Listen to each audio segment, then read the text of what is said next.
boleh mengenal Bapa, karena kami punya anugerah-Mu yang besar.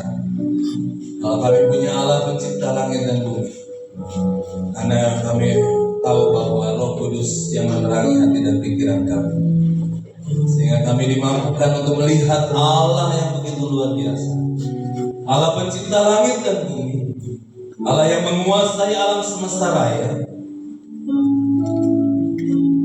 dan Engkau berdiam di atas. Engkau Allah yang paling tinggi yang kami sembah.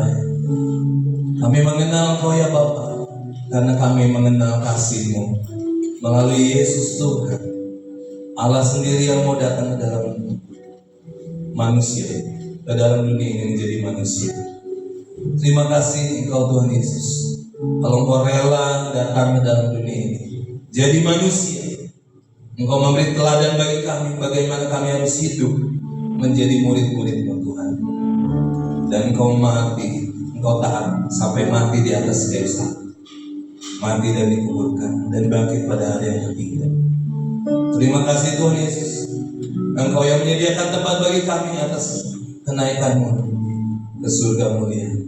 Dan Engkau akan datang kembali dalam satu kali kelak, dalam kedatangan-Mu yang kedua kali, menjadi Raja, menjadi Hakim bagi kami semuanya, bagi dunia ini.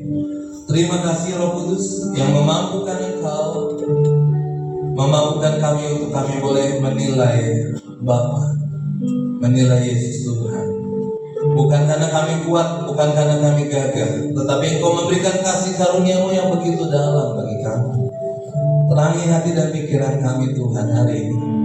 Kalau kami mau berbicara tentang iman, dan biarlah iman kami untuk bertumbuh, berbuah bagi hormat dan kemuliaan bagi nama-Mu, supaya kami berada di dalam cahaya, menjadi cahaya di depan orang, untuk menyatakan kemuliaan-Mu, menyatakan kasih-Mu, menyatakan bahwa Engkau berdaulat atas hidup kami, berdaulat atas hidup seluruh manusia dan keadaan di bumi ini. Terima kasih Bapa, terima kasih Roh Kudus. Biarlah hamba-Mu ada di balik salib Tuhan, biarlah hamba-Mu ada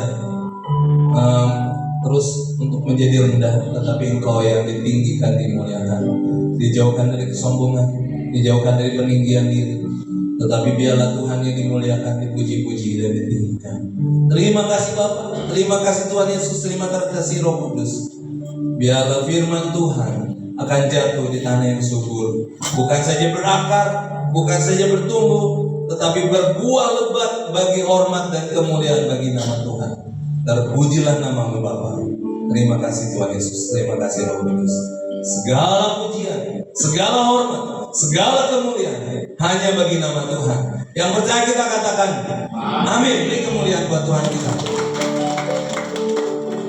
Ya, senang bertemu kembali ya Bapak Ibu, walaupun kita hari Kamis sudah kembali untuk kita menikmati peringatan kita di hari kenaikan Tuhan Yesus. Bapak Ibu, mari buka Alkitab kita dari Yakobus pasal 2 ayat 14 sampai dengan yang ke-26.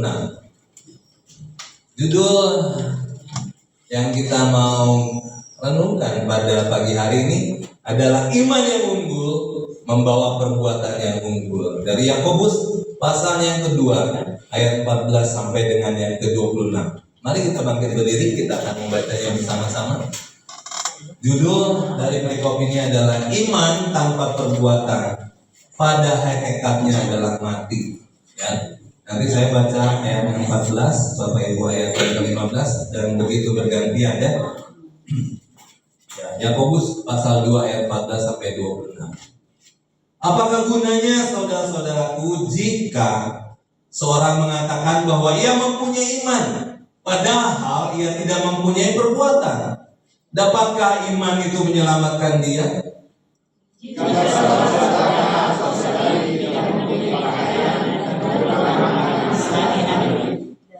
dan seorang dari antara kamu berkata, selamat jalan, kenakanlah kain panas dan makanlah sampai kenyang, tetapi ia tidak memberikan kepadanya apa yang perlu bagi tubuhnya, apa gunanya itu?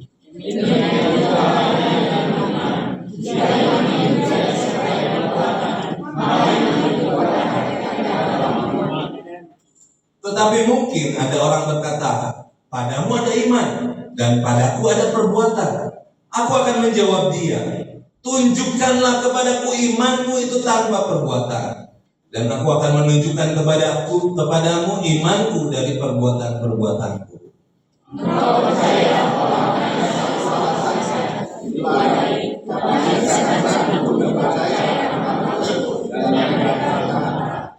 Hai manusia yang bebal, maukah engkau mengakui sekarang bahwa iman tanpa perbuatan adalah iman yang kosong?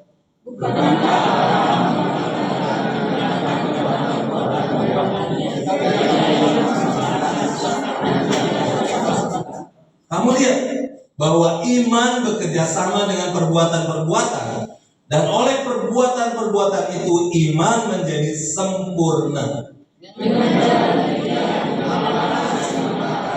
Lalu percaya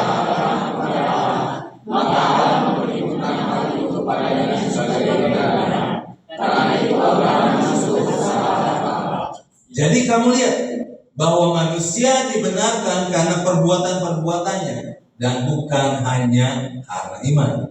Dan dibenarkan karena perbuatan-perbuatannya.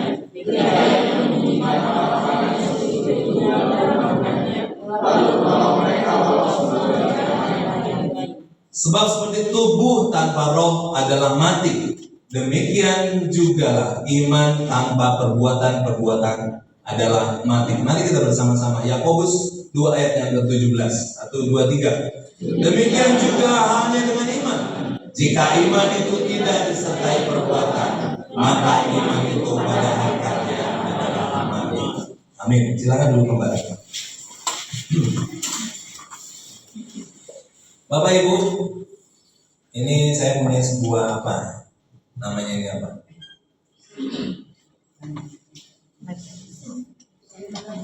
Center, betul ya, center. Nah, ya, center ini cukup bagus, katanya Bapak Ibu ya, mereknya Polis. Nah, ketika saya membutuhkan center ini di hari yang gelap, ya, ini saya selalu saya sediakan di dashboard mobil ya Bapak Ibu ya, di tempat mobil supaya kalau ada hal-hal yang urgent, hal-hal yang penting ya di tengah-tengah kegelapan, saya pasti tahu tempat menyimpannya di mana gitu ya. Nah satu ketika saya memerlukan center ini Bapak Ibu, dan ketika saya diperlukan, saya tentunya akan menyalakan center ini, bukan? Ya, wah ketika saya lakukan, saya cetek-cetek, oh nggak jalan, mati. Kalau ini ibaratnya iman kita, Bapak Ibu ya, saya ibaratkan iman kita.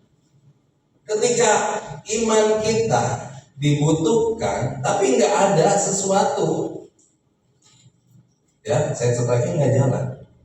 Kenapa?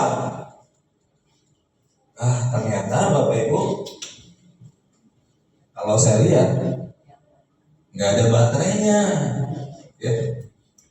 Mau sampai kapanpun center ini nggak berguna Bapak Ibu ya. Nah, ketika saya coba cari baterai ya, oh ini baterainya. Nah ini baterainya Bapak Ibu ya. Saya masukkan baterainya.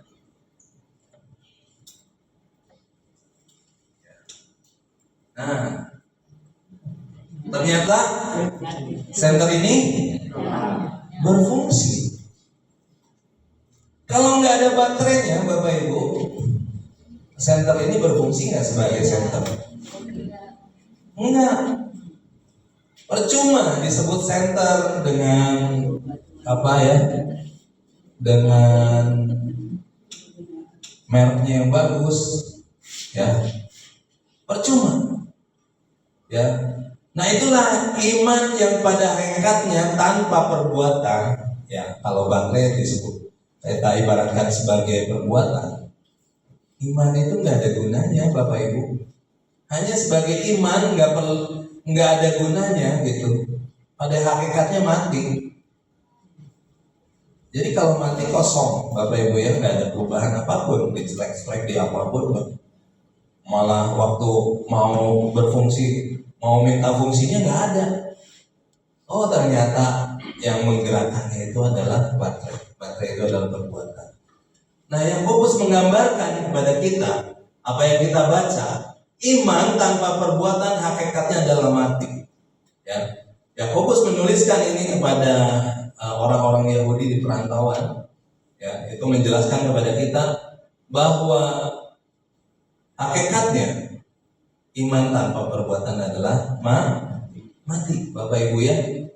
Nah, center ini ya.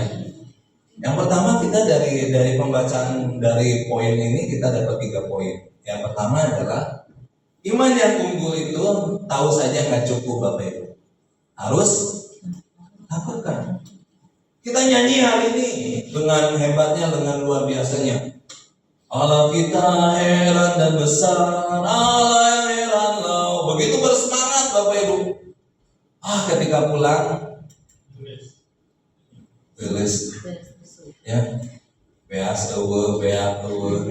Padahal tadi baru percaya bahwa Allah kita heran dan besar. Ya, nah itulah tahu aja nggak cukup Bapak Ibu. Ya, saya mau bacakan dari yang tadi kita baca bersama-sama ya. Saya mau bacakan dari Alkitab bahasa sehari-hari. Yakobus pasal 2 ayat 14 sampai dengan yang ke-19. Demikian. Saudara-saudara, apa gunanya orang berkata saya orang yang percaya kalau ia tidak menunjukkannya dengan perbuatannya? Dapatkah iman semacam itu menyelamatkannya?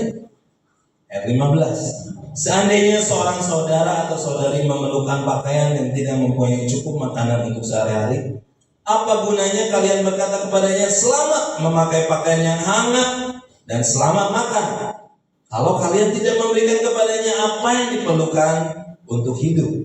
Begitu juga dengan iman, jika tidak dinyatakan dengan perbuatan maka iman itu tidak ada gunanya. Mungkin ada yang berkata, ada orang yang bersandar kepada imannya dan ada pula yang bersandar kepada perbuatannya. Saya akan menjawab, tunjukkanlah kepada saya bagaimana orang dapat mempunyai iman tanpa perbuatan, dan saya akan menunjukkan dengan perbuatan bahwa saya mempunyai iman. Ya, ini yang paling menohok buat kita. Ya, ini menjadi teguran yang keras di ayat yang ke-19. Kalian percaya bahwa Allah hanya satu. Percaya Bapak Ibu? Ya. Kalian percaya bahwa Allah hanya satu, bukan? Nah, roh-roh jahat pun percaya dan mereka gemetar ketakutan. Ya. Jadi, engkau percaya bahwa hanya ada satu Allah saja, itu baik. Tetapi setan-setan pun juga percaya akan hal itu dan mereka gemetar. Ya, Yakobus di sini mengajarkan kepada kita.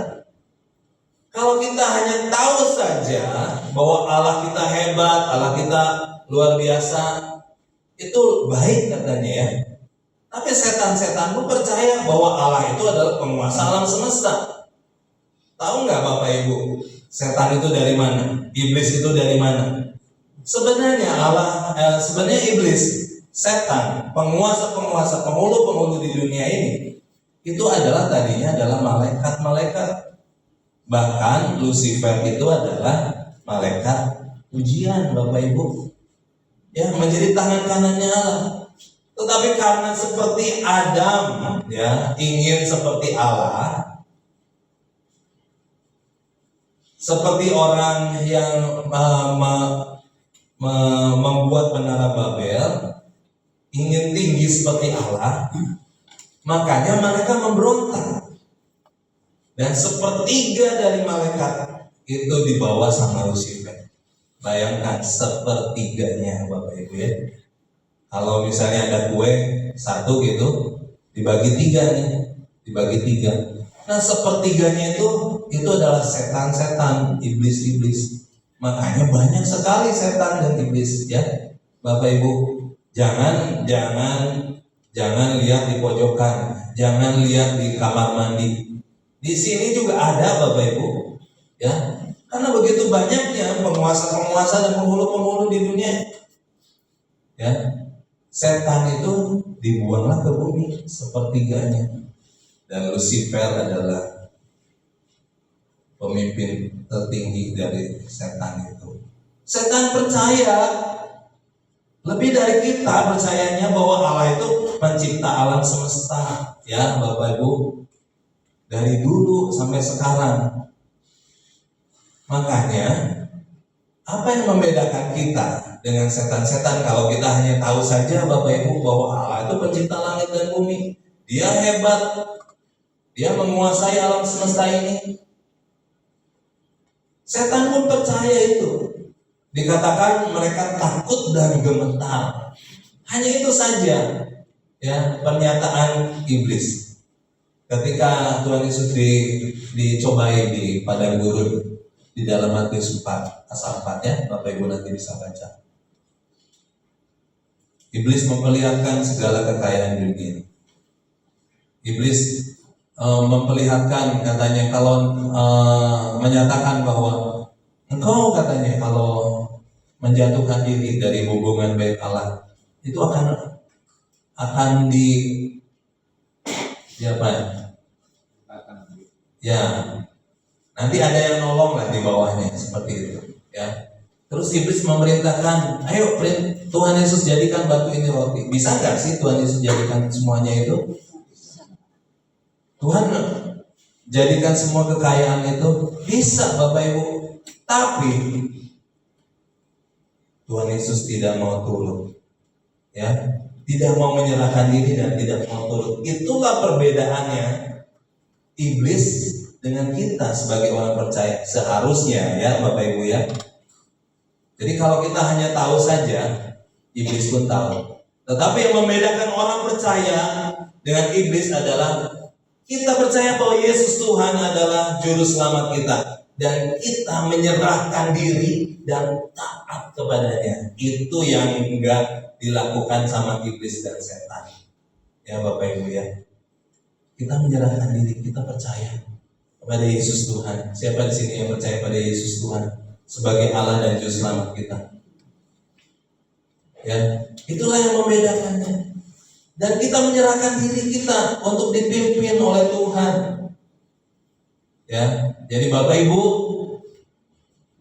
dikatakan dalam Yakobus 2 ayat 19, engkau percaya bahwa hanya adalah satu Allah, satu saja, itu baik. Tetapi setan-setan pun juga percayakan hal itu, dan mereka gemetar.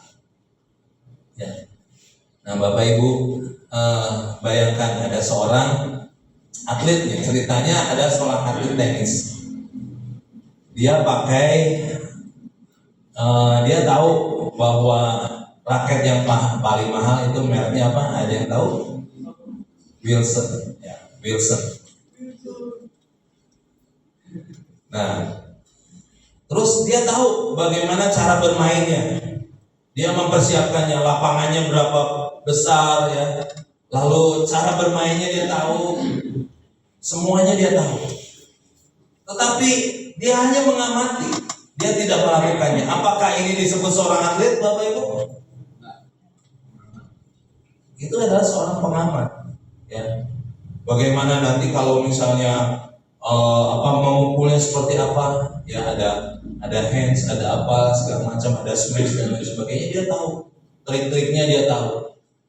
Tapi dia nggak mau turun ke lapangan, dia nggak mau berkeringat, dia nggak mau melakukan itu.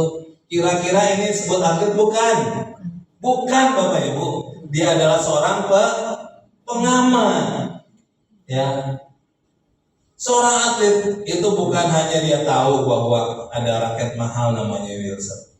Dia bukan hanya sekedar tahu bahwa lapangannya sebesar ini, ya, ada bagian-bagiannya.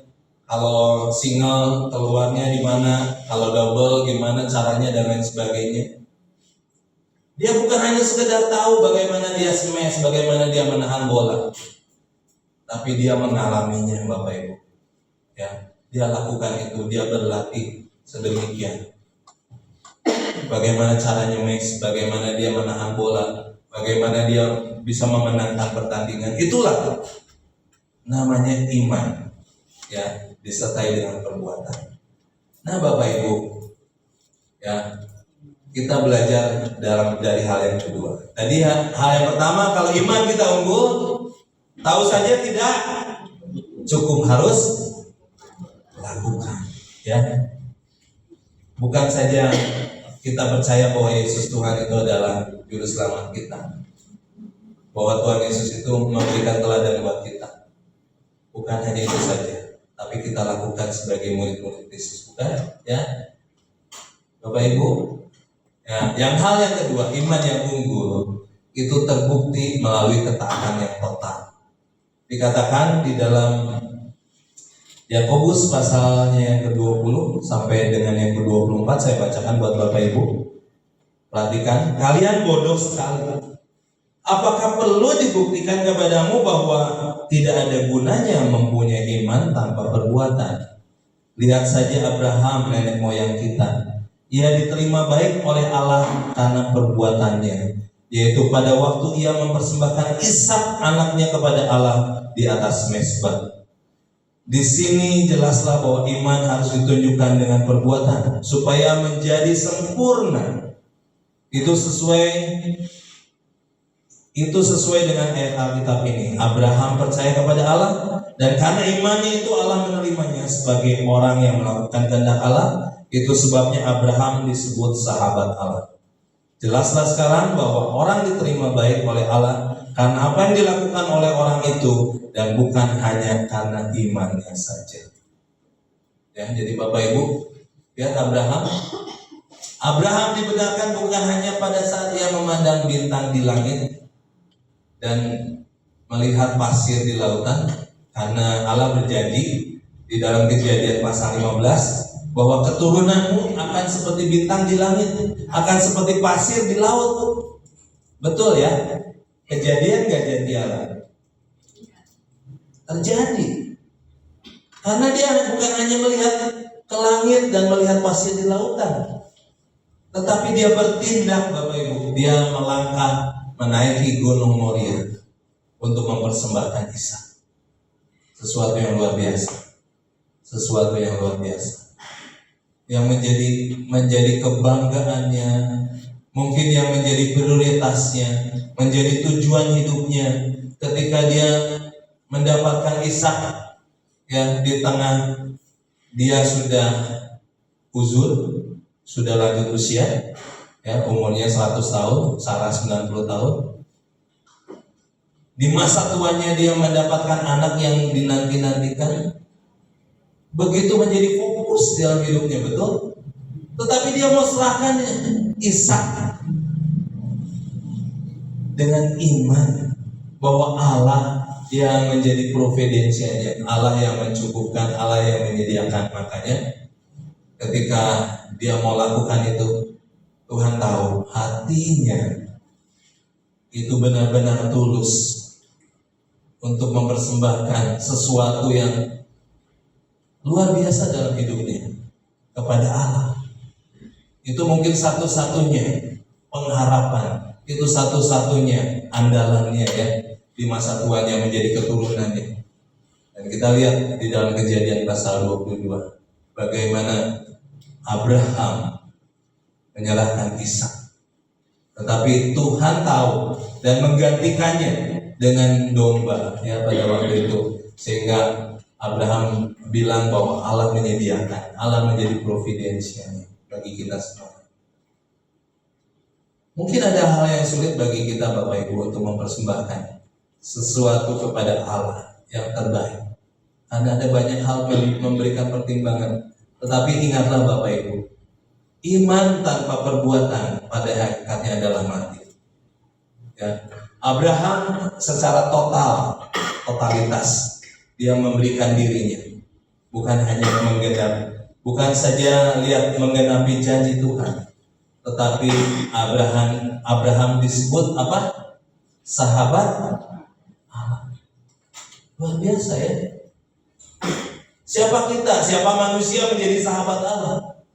Selain Musa yang kita baca di dalam kitab Kejadiannya, bagaimana Musa bisa bertemu dengan Allah muka dengan muka, katanya. Itu sesuatu yang luar biasa.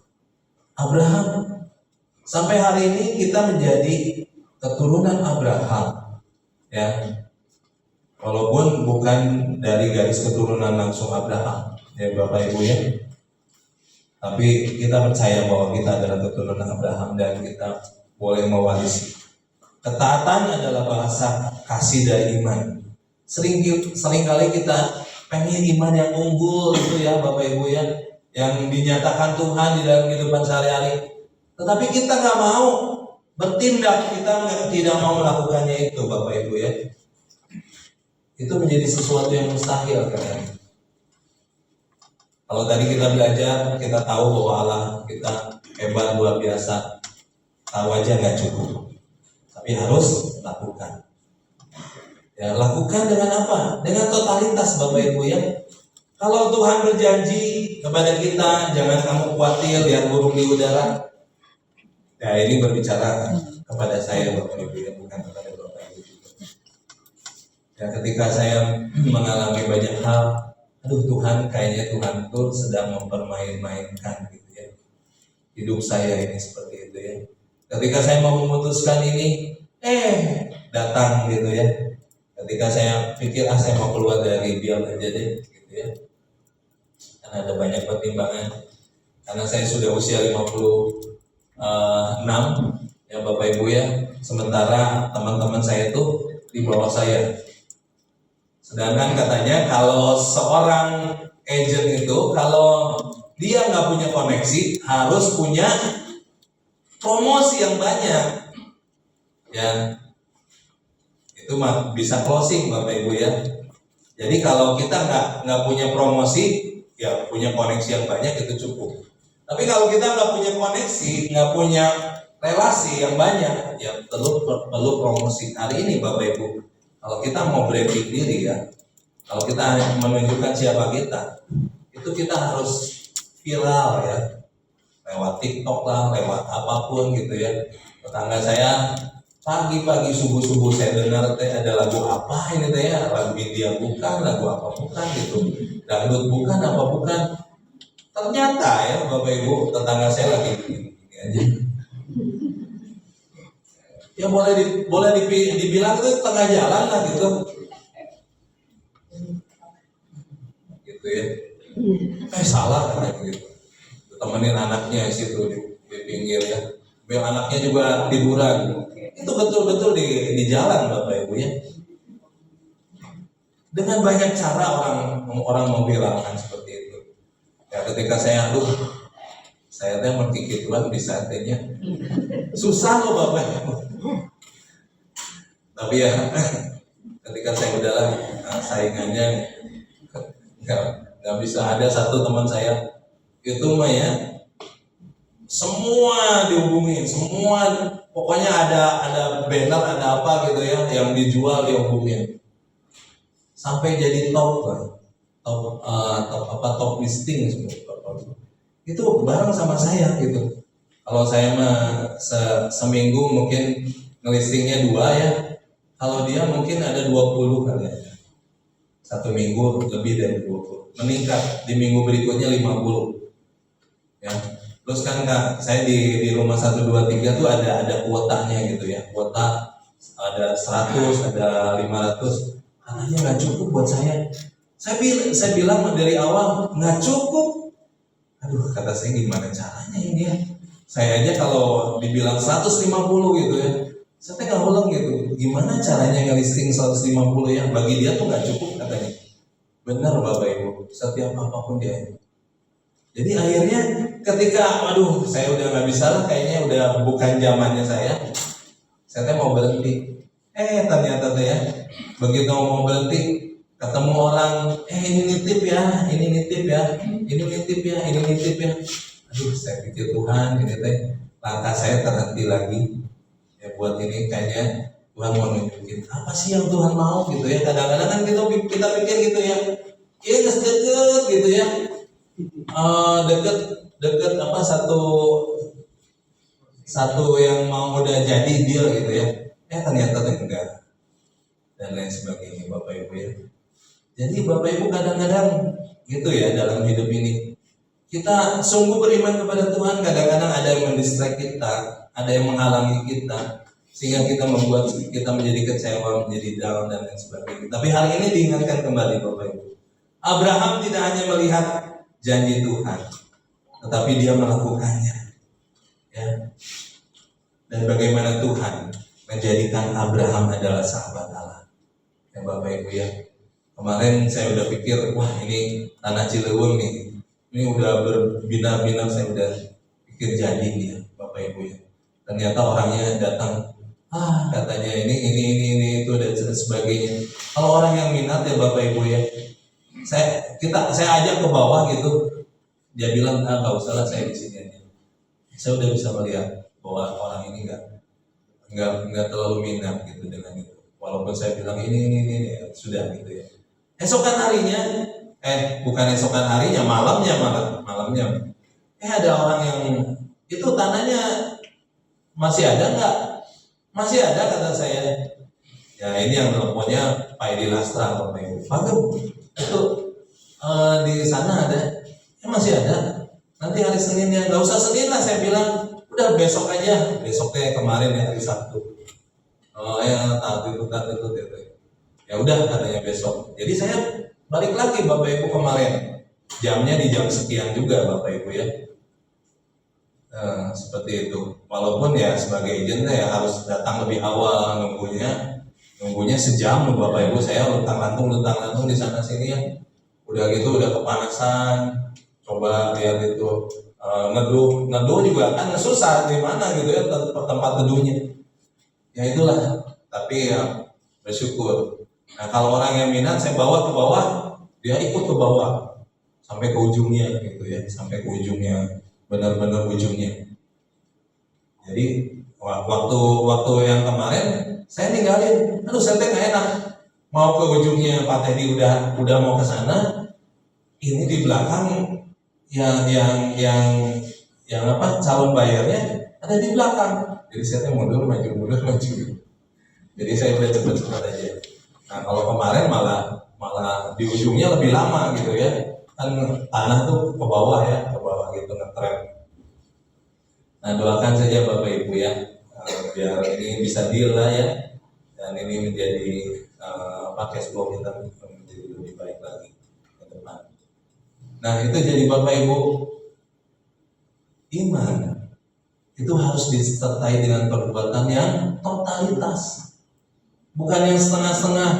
Ya ini saya belajar juga ya Bapak Ibu ya. Kalau ada kekecewaan, bangkit lagi, semangat lagi. Jangan begitu udah ini, ya udahlah. Jadi semua gak semangat gitu. Itu kalau nggak semangat Bapak Ibu menularkan ya. Itu benar-benar penyakit menular ya, kemalasan.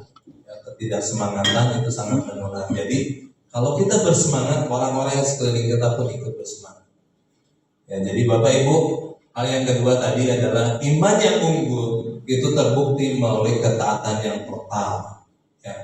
Kalau hari ini Bapak Ibu mungkin ada, saya terbangun dengan kata-kata tadi pujian tadi, yuk mari. Bukan hanya kita bangga hebat kita punya Allah yang luar biasa, tapi lihat perubahan sekeliling temanmu ya, kehadiranmu itu menandakan bahwa engkau punya iman yang luar biasa ya. Nah dibilang kamu lihat bahwa iman bekerja sama dengan perbuatan-perbuatan, dan oleh perbuatan-perbuatan itu iman menjadi sempurna di sini artinya mencapai tujuan akhirnya atau mencapai kematangannya. Jadi Bapak Ibu mari ya, iman bekerja sama dengan perbuatan supaya itu menjadi sempurna ya, mencapai tujuan akhirnya, mencapai kematangannya. Kalau kita percaya bahwa Yesus Tuhan adalah juru selamat kita percaya, kita punya pengharapan bahwa kelak ketika kita meninggal, ketika kita mati, kita punya tempat, sehingga kita nggak pernah gugur-gugur lagi, karena kita nggak pernah takut lagi Bapak Ibu ya. Kemarin saya datang menghadiri besannya Ibu Lalan yang meninggal ya. Ya, jadi saya diingatkan kembali ya, pada akhirnya semua kehidupan ini satu kali buat.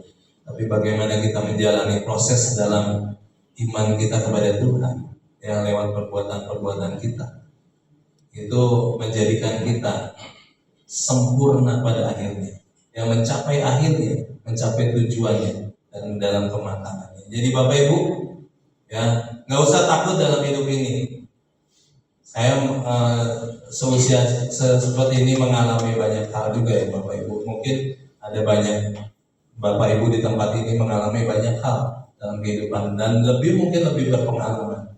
Bagaimana kita turun naik ya, bagaimana kita kadang ada di bawah, kadang ada di atas, kadang kita senang, kadang kita susah dan lain sebagainya. Tapi ingat bahwa Yesus Tuhan sudah menjadi juru selamat kita. Dia menebus segala dosa dan kesalahan kita. Kita punya potensi yang luar biasa untuk kita hadir menjadi terang, ya, menyala di depan orang, ya, seperti firman Tuhan yang dibawakan kemarin. Kita menyala di depan orang dan itu memuliakan Tuhan. Yang ketiga, Bapak Ibu, iman yang unggul itu berani mengambil resiko demi sesama. Ini diungkapkan di dalam Yakobus pasal 2 ayat yang ke-25. Lihat juga pada Rahab wanita pelacur itu. Ia diterima baik oleh Allah karena perbuatannya, yaitu ketika ia menerima di dalam rumahnya pengintai-pengintai bangsa Israel dan menolong mereka melarikan diri melalui jalan lain.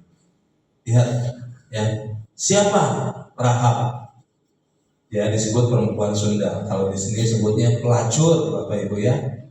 Yang tidak dianggap oleh siapapun, ya dianggap rendah ya.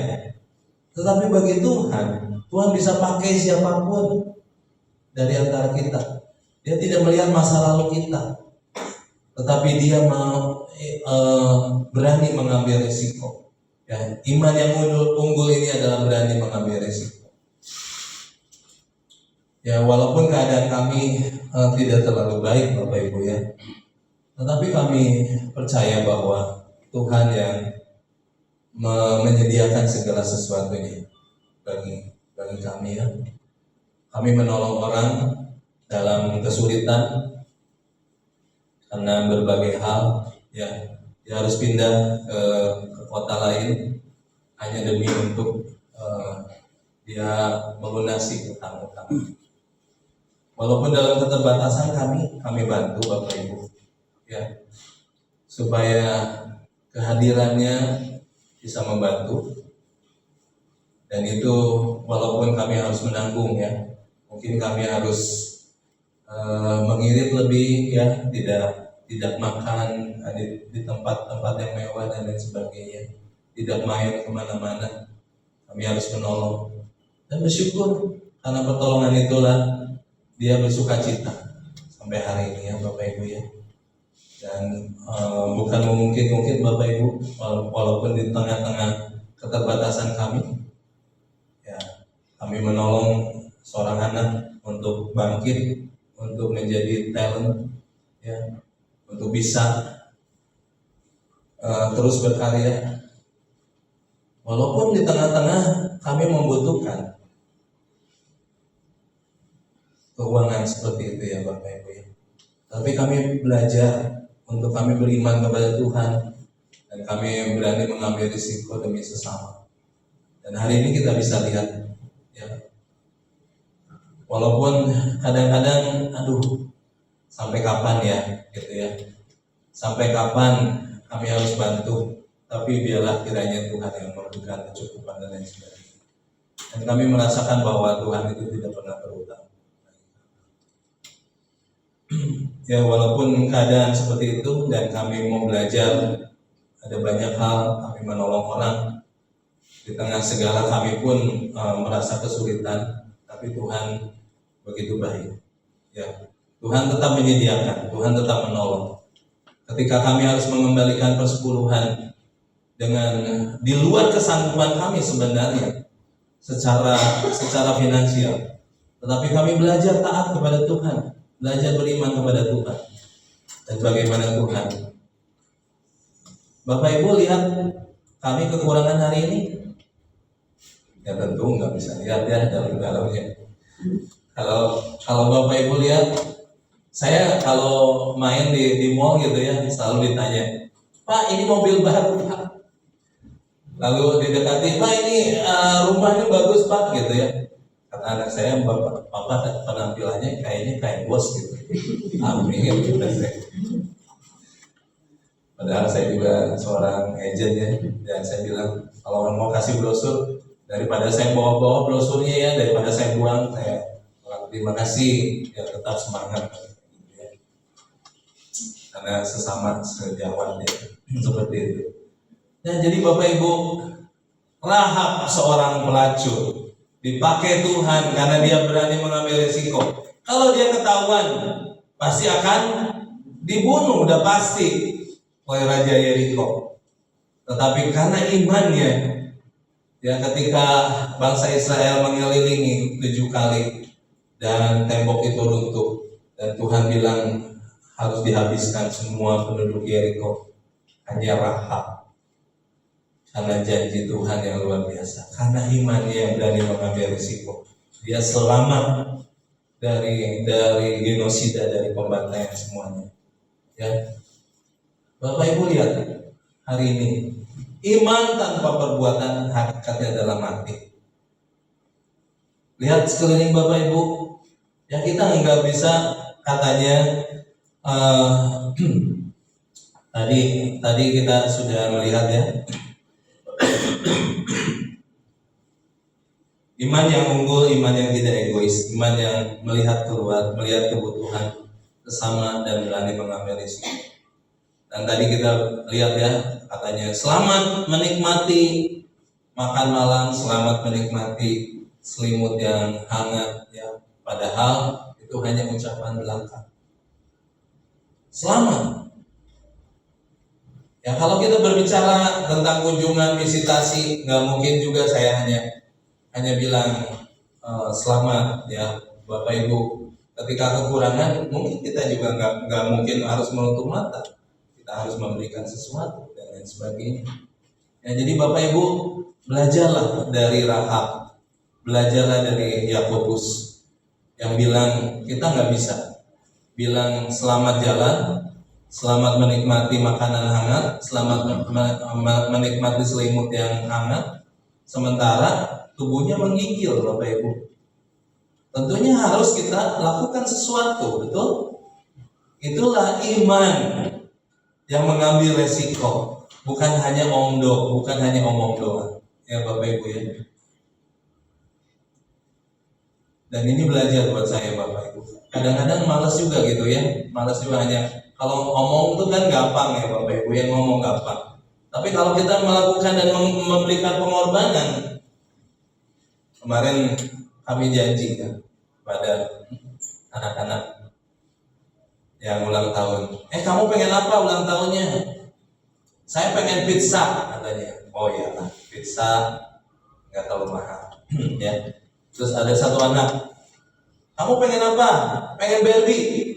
Waduh, saya lagi pikirnya Barbie. Barbie mahal nggak ya? Ya udahlah. Oke ya. Ya ternyata nggak mahal Bapak Ibu. Ternyata ada yang 35.000, ada yang 50.000, ternyata murah juga ya. Terus pizza 56.000 ya, pas ada bonus 1. Begitu dikasih anaknya, senang Bapak Ibu ya, senang banget karena itu yang menjadi permintaannya ya. Ya Bapak Ibu juga kalau dikasih kado kan, kalau sesuai kebutuhan senang banget kan, apa yang diharapkannya gitu ya. Oh ternyata nggak ada gitu, ini nggak ada budgetnya buat itu. Ya sudah, saya pikir kami saja ya untuk memberikan semuanya itu. Memperhatikan nggak semudah itu ya Bapak Ibu ya, tapi belajar untuk kita tetap beriman kepada Tuhan. Tuhan yang mencukupkan, Tuhan yang menyediakan segala sesuatu. Kita belajar dari semuanya ya Bapak Ibu ya. Baik Bapak Ibu. Nah dari tadi kita belajar iman tanpa perbuatan adalah hakikatnya mati. Nah, jangan salah sangka Bapak Ibu ya. Dalam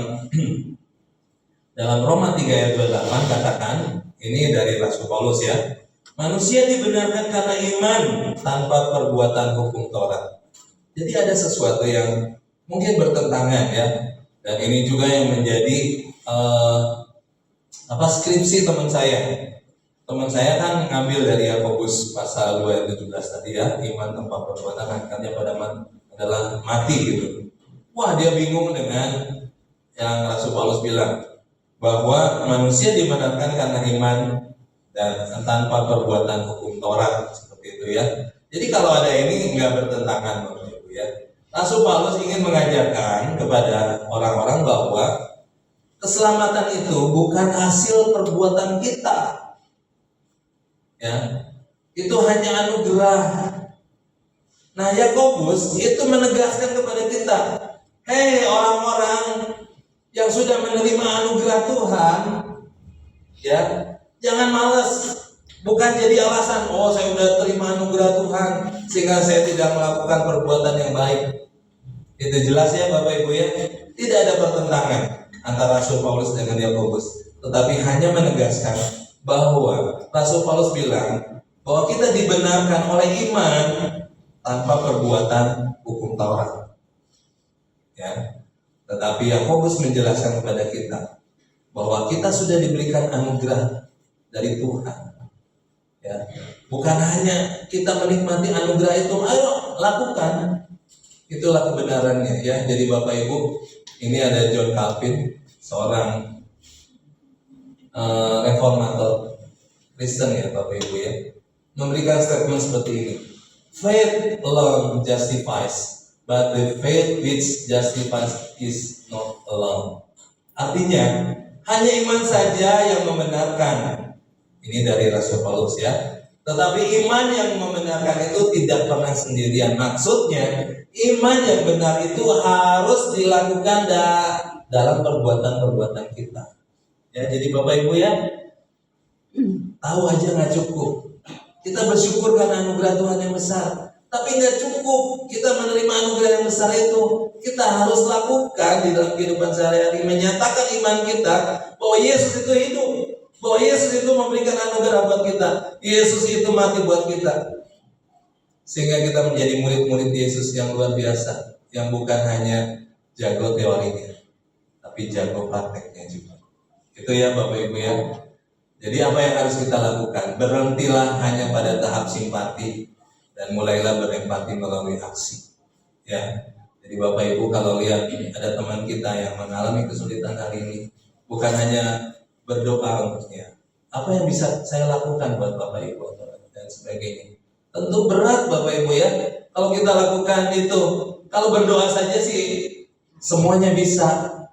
Tapi kalau menawarkan sesuatu, apa yang bisa lakukan? Wah, kayak gelap tuh. Kemudian kayak dia nuntut saya untuk berkunjung tiap hari. Sanggup Bapak Ibu? Ya, bersama dengan Tuhan pasti bisa ya. Mungkin hari ini kita mengalami banyak hal ya, tentang anak muda, tentang orang-orang tua, ya, tentang sakit penyakit dan lain sebagainya. Tapi mari kita belajar ya.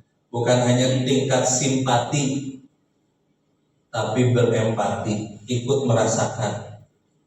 Walaupun itu harus ada dalam pengorbanan kita.